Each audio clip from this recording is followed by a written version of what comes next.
Onu salıp ürəyimi sıxan həyat. Axı belə hara gedir, axırıma çıxan həyat. Düz üzümə baxan həyat, düz üzümə baxan həyat. Gizlincə ara vurub, bizi ayırıb, məni bir yana çəkib atıb o birini bir tərəfə. Ya belə olub, ya da nə bilim, mənə bəlkə də düşməyib hansı ki sevən hərəfə. Götürün içək bunu şərəfə. Belədir həyat, aranı vurub, bizi ayırıb, məni bir yana çəkib atıb o birini bir tərəfə. Ya belə olub, ya da nə bilim, mənə bəlkə də düşməyib hansı ki sevən hərəfə. Götürün içək bunu şərəfə.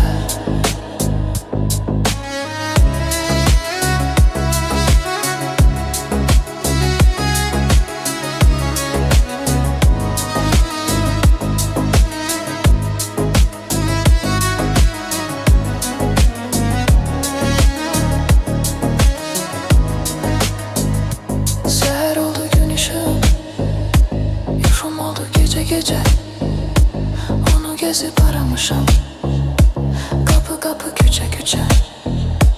Düşünürəm içe içe, düşünürəm içe içe. Onu salıp ürəyimi sıxan həyat. Axı belə hara gedir, axırıma çıxan həyat. Düz üzümə baxan həyat, düz üzümə baxan həyat. Gizlincə aranı vurub, bizi ayırıb, məni bir yana çəkib atıb o birini bir tərəfə. Ya belə olub, ya da nə bilim, mənə bəlkə də düşməyib hansı ki sevən hərəfə. Götürün içək bunu şərəfə. Belədir həyat, aranı vurub, bizi ayırıb, məni bir yana çəkib atıb o birini bir tərəfə.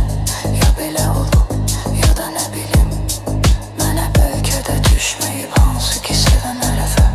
Götürün içək bunu şərəfə.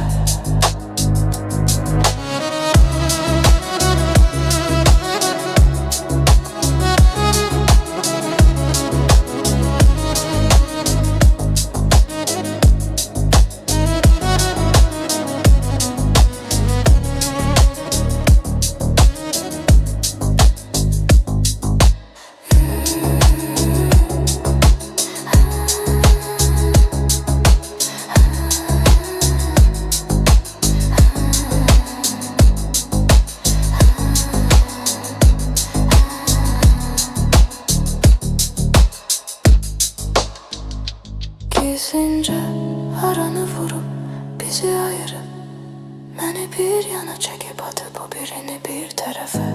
Ya belə olub, ya da nə bilim, mənə bəlkə də düşməyib hansı ki sevən hərəfə. Götürün içək bunu şərəfə.